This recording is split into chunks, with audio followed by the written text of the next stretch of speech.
오늘의 10분 말씀 이사야 36장입니다.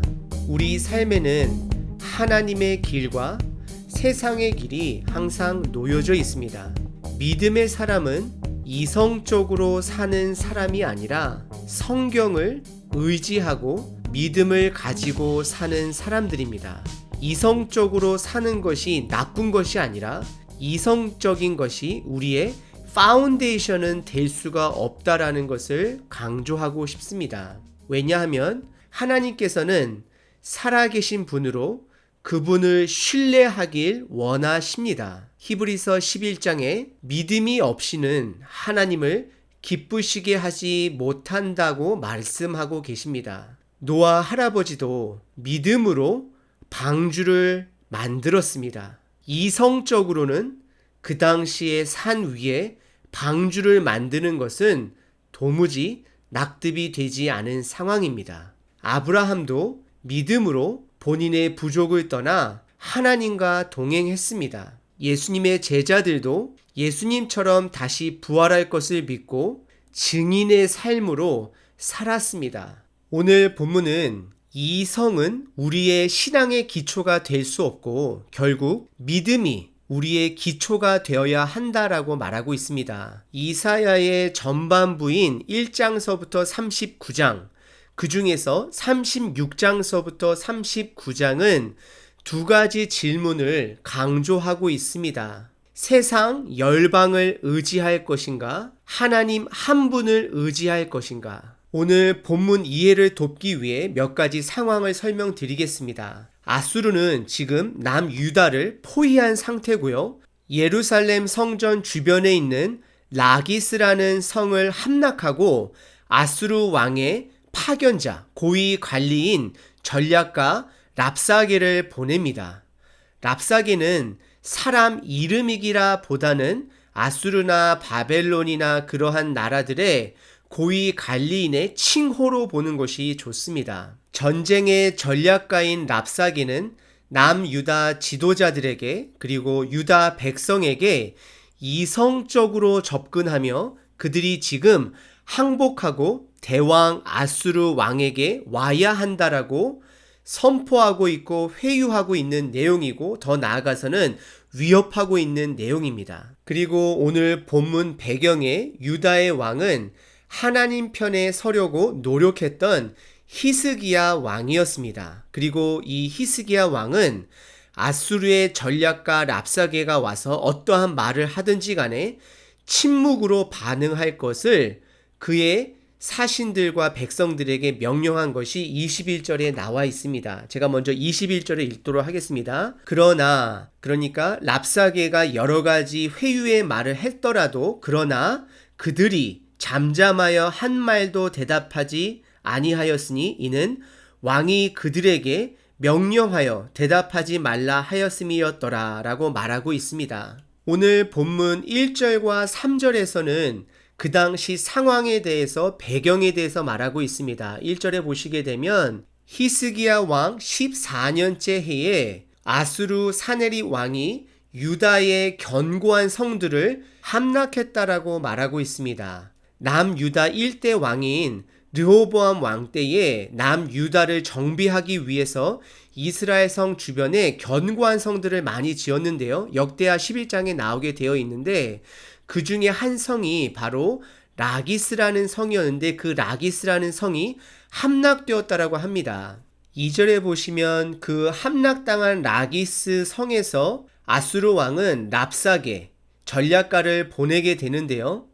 또 3절에 보시게 되면 히스기야 왕은 3명의 사신들을 보냅니다. 그들의 이름은 엘리야김, 왕궁을 맡은 자라고 말하고 있고요. 그러니까 왕을 대신해서 나가는 사람이고요. 그리고 서기관 셈나, 아마도 엘리야김을 보좌하는 셈나인 것을 보게 되고요. 더 나아가서 셈나는 본인의 직위를 남용해서 본인의 묘시를 호화스럽게 준비했던 자였습니다. 그리고 마지막인 요아, 역사를 기록하는 사관을 보낸 것을 보게 됩니다. 그리고 대군을 이끌고 온 이 랍사게와 히스기야의 3명의 사신들이 만난 장소가 2절에 윗모 수도 곁 세탁자의 밭 큰 길이라고 나와 있는데요. 이것은 이사야의 7장에 나와 있는 그 길과 동일한 길인데, 그 당시 북이스라엘과 아람이 연합으로 남유다를 공격했을 때 악한 왕 아하스 왕의 두 가지 선택, 열방과 하나님 중 하나님만을 신뢰해야 함을 이사야가 선포한 곳입니다.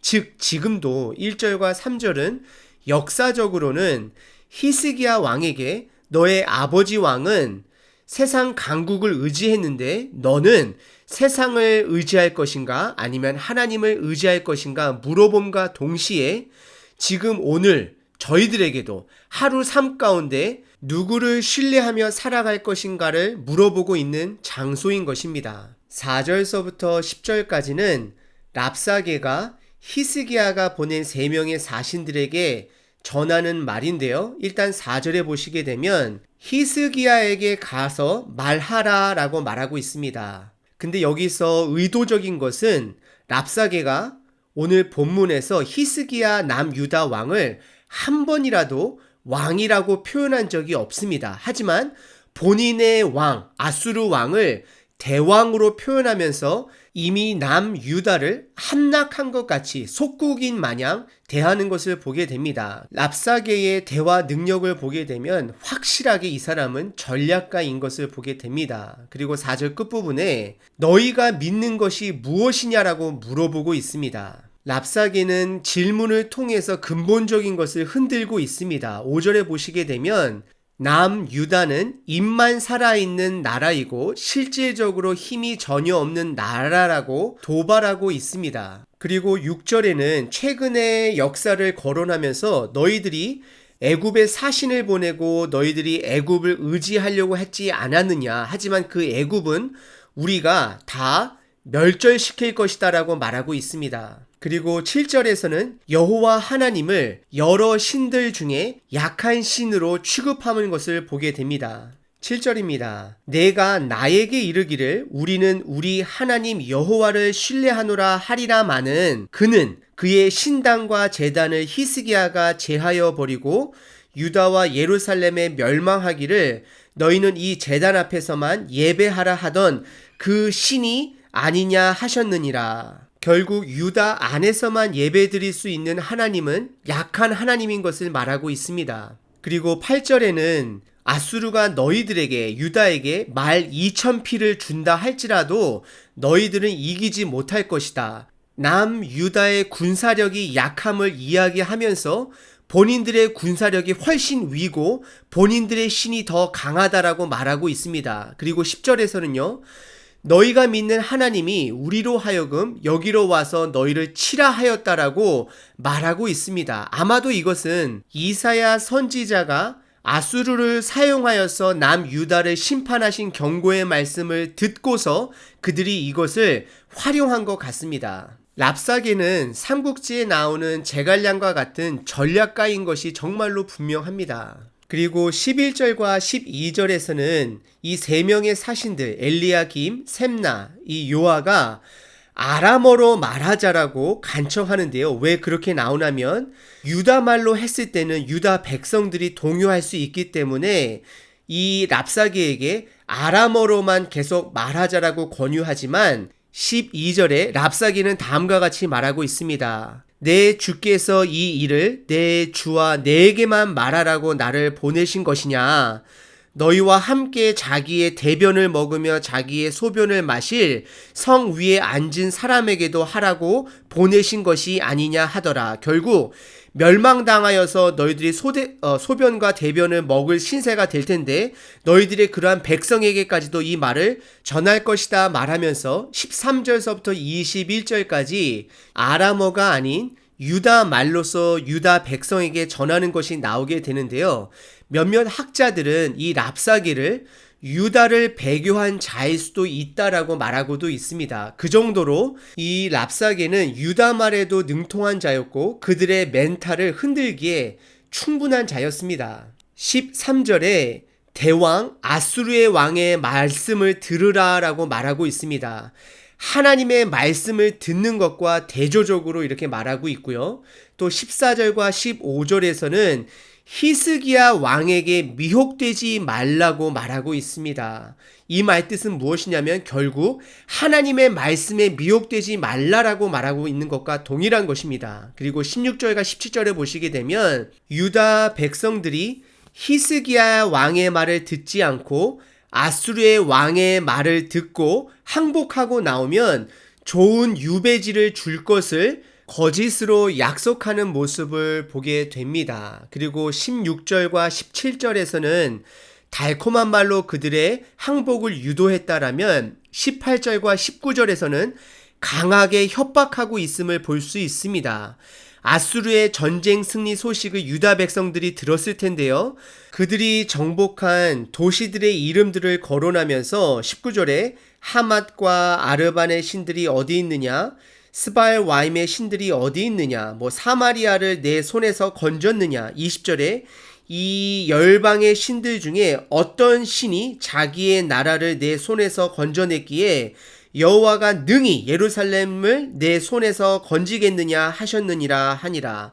결국 이 나라들이 망한 것처럼 너희들도 망할 것이니 하나님에게는 구원이 없다라고 말하고 있습니다. 하지만 21절과 22절을 보시게 되면 유다 히스기야 왕의 명령으로 이 랍사게의 이성적 공격에 침묵으로 반응하고 22절에서는 이 세 명의 유다 사신들이 히스기야 왕 앞에 돌아와 랍사게의 이성적 공격 앞에 분노로 탄식으로 옷을 찢는 장면이 나옵니다. 여러분들, 우리가 살고 있는 이 세상은 랍사게와 같이 우리들에게 끊임없이 잘못된 이성적 판단으로 살라라고 강요할 때가 있습니다. 때로는 달콤하게, 때로는 위협적으로 계속해서 우리들에게 말하고 있습니다. 오늘 랍사게를 통해서 계속해서 반복적으로 나오는 문구는 히스기야의 말을 듣지 말아라. 히스기야에게 속지 말아라. 너가 믿는 것은 무엇이냐? 결국 이 세상은 우리로 하여금 하나님을 신뢰하고 하나님을 의지하며 살아가게끔 하는 것이 아니라 하나님보다 다른 것들을 의지하게끔 하는 세력이 있다라는 것입니다. 오늘 36장은 여러분들에게 두 가지 질문을 계속해서 던지고 있는 것입니다. 열방을 의지하시겠습니까? 하나님을 의지하시겠습니까? 하나님만을 의지한다라는 것은 무엇일까요? 여러분들 개인적으로 하나님만을 의지한다라는 것이 무엇인지 밑에다가 같이 나눠봐 주셨으면 좋겠습니다. 제가 생각하는 하나님만을 의지하는 것은요, 첫 번째, 이 세상을 내 인생의 목적지로 삼지 않는다라는 것입니다. 우리들의 인생의 목적지는 지금 이 땅이 아니라 예수님께서 다시 오셨을 때에 완성될 그 나라에 있는 것입니다. 두 번째, 성경 말씀, 즉 하나님의 말씀을 최고의 내 삶의 주인, 권위로, 다르게 말하면 기준으로 삼는다라는 것입니다. 세 번째, 내 인생에 잠깐의 기쁨, 어려움, 그런 것이 있을 때에 그것에 머물지 않는 자들입니다. 이 땅에서의 기쁨도 슬픔도 다 일시적인 것입니다. 네 번째, 이미 시작된 하늘나라 그리고 완성될 하늘나라에 소망을 품는 자들입니다. 마지막 다섯 번째, 하나님이 우리를 용서한 것 같이 남을 용서하고 사랑하기를 결단한 자들이 바로 하나님을 의지하는 자들입니다. 여러분들의 생각 또한 듣기를 원합니다. 남겨주시면 감사하겠습니다.